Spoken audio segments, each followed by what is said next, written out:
नमस्कार मित्रों, आशा है आप सब अच्छे होंगे और कृष्ण जन्माष्टमी की आपको बहुत बहुत बधाई।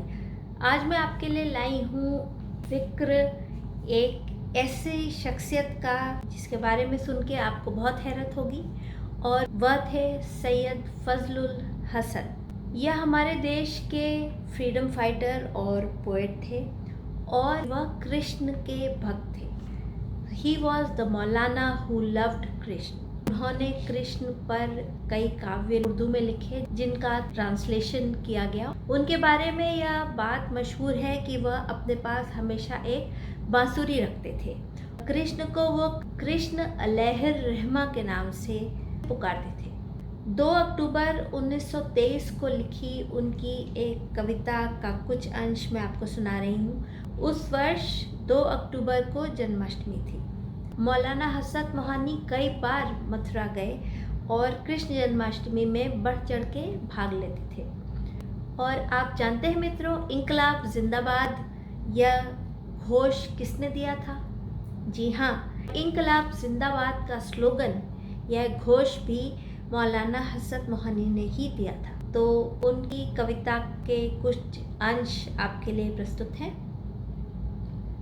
मन तो से प्रीत लगाई कान्हाई, मन तो से प्रीत लगाई कान्हाई, काहू और की सूरत अब काहे को आई, मन तो से प्रीत लगाई कान्हाई, काहू और की सूरत अब काहे को आई, गोकुल ढूंढ वृंदावन ढूंढो, गोकुल ढूंढ वृंदावन ढूंढो, बरसाने लग घूम के आई, मन तो से प्रीत लगाई कान्हाई, काहू और की सूरत अब काहे को आई, तन मन धन सब फार के हसरत, तन मन धन सब फार के हसरत, मथुरा नगर चली धूनी रमाई, मन तो से प्रीत लगाई कान्हाई, काहू और की सूरत अब काहे को आई, काहू और की सूरत अब काहे को आई, काहू और की सूरत अब काहे को आई। तो मित्रों, यह कलाम लिखा था मौलाना हसरत मोहानी ने और कृष्ण से संबंधित कुछ रोचक जानकारी आपके लिए प्रस्तुत है। कृष्ण माने काला, श्याम या गहरा नीला रंग, और भगवत पुराण में कृष्ण को नीलोत्पल डाल यानी कि नीले रंग के कमल के समान कहा गया है। कृष्ण के नीले रंग की कथा कुछ विचित्र ही है। उनके नीले या श्याम वर्ण के बारे में 2 कथाएं प्रचलित हैं।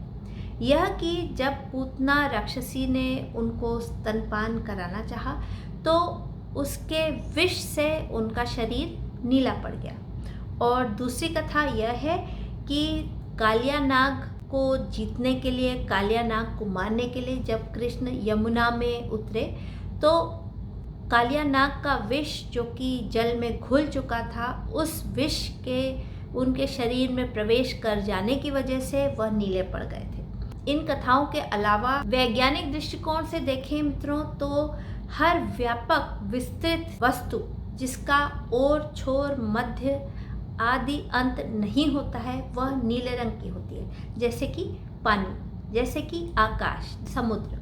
तो यदि आप थोड़े से पानी को देखें, एक अंजुली भर पानी को हाथ में लें तो उसका कोई रंग नहीं होता, लेकिन यदि आप समुद्र को देखें तो वह गहरे नीले रंग का होता है और समुद्र का कोई और छोर था नहीं होता। उसी तरह से यदि आप आकाश को देखें तो वह नीले रंग का दिखता है और आकाश को भी कोई नाप नहीं सकता। उसी तरह से ब्रह्मांड का रंग, the colour of the Cosmos is dark blue. तो कृष्ण के शरीर का नीला रंग इस बात का द्योतक है कि जिसे भी हम ईश्वर समझें, जिस भी भाषा में, जिस भी धर्म में हम ईश्वर के स्वरूप को माने, तो ईश्वर का स्वरूप सीमित नहीं होता है, ईश्वर असीम है। तो इसी भाव से कृष्ण का रंग भी नीला माना जाता है। और मित्रों, हर व्यक्ति का एक ऑरा, एक आभा होती है, जो हमारे शरीर में ऊर्जा होती है, एनर्जी होती है, उससे एक वेवलेंथ निकलता है और हर व्यक्ति के शरीर का एक कलर होता है। तो नीले रंग के ऑरा, नीले रंग की आभा वाले व्यक्ति गतिशील माने जाते हैं, कर्मठ माने जाते हैं, डायनामिक माने जाते हैं, और नीला रंग शक्ति और शांति का प्रतीक माना जाता है। उसके अलावा यदि आप सभी रंगों को मिला दें तो वह काला रंग नहीं बनता है, वह काले से भिन्न एक काला नीला रंग बनता है।